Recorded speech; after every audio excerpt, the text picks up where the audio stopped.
उत्तर प्रदेश के हाथरस में श्री दाऊजी महाराज मेले के दौरान एक गाने को लेकर सियासी बवाल खड़ा हो गया है। लोकप्रिय गीत RLDI रे गाने पर रोक लगा दी गई, जिसके बाद जाट समाज में नाराजगी फैल गई। लेकिन फिर जब मंच पर गायक को बुलाकर वही गाना दोबारा गवाया गया तो रालोद कार्यकर्ताओं में नया उत्साह देखने को मिला। हाथरस में चल रहे श्री दाऊजी महाराज मेले के पंजाबी दरबार कार्यक्रम में सिंगर एंडी जाट पहुंचे।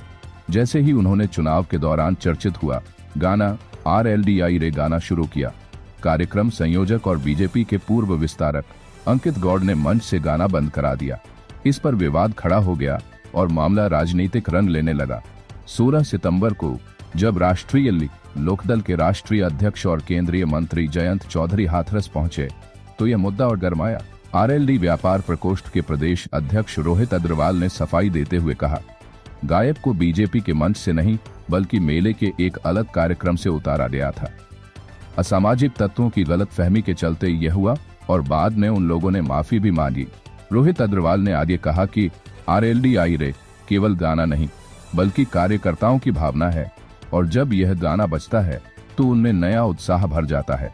इसके बाद गायक एंडी जाट को फिर से मंच पर बुलाया गया और उन्होंने वही गीत दोबारा गाया, जिससे रालोद समर्थकों का जोश एक बार फिर चरम पर दिखा।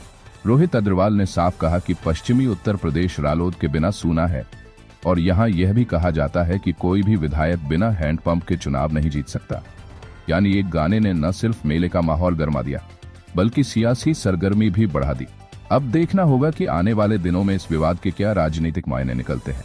रोहित जी, 2 दिन पहले जयंत चौधरी आपके रिजॉर्ट का उद्घाटन करने लखनऊ पहुंचे थे। उसके बाद वो तुरंत हाथरस के लिए निकल गए, जहां पर ये जो गायक थे, जो RLDI रे जो सॉन्ग है उसको जो गायक थे उनको मन था बीजेपी को लेकर। क्या कुछ घटनाक्रम था, क्या कुछ हुआ और आगे की क्या रणनीति रहेगी पार्टी की, उसको लेकर बात।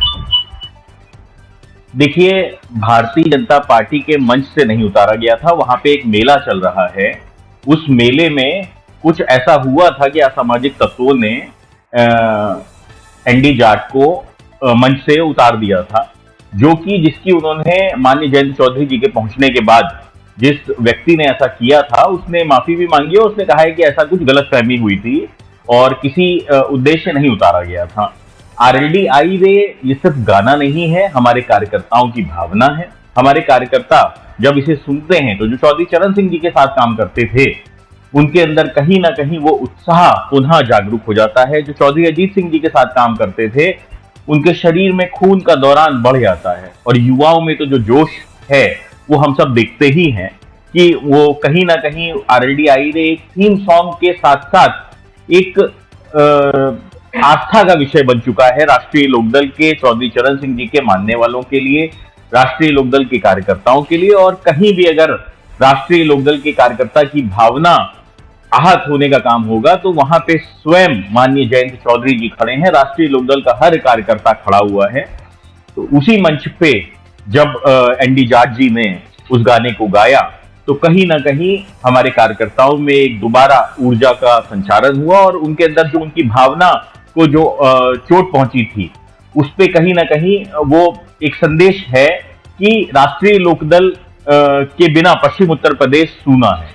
वहां पे कोई भी विधायक और कोई भी सांसद हैंडपंप के बिना नहीं जीत सकता है। तो हमारा जो पश्चिम उत्तर प्रदेश के अंदर कार्यकर्ताओं के साथ जुड़ाव है, जो जनता के साथ जुड़ाव है, वो किसी से छुपा हुआ नहीं है। वहां पश्चिम उत्तर प्रदेश का हर व्यक्ति की रगों में चौधरी चरण सिंह जी की विचारधारा प्रभावित होती है।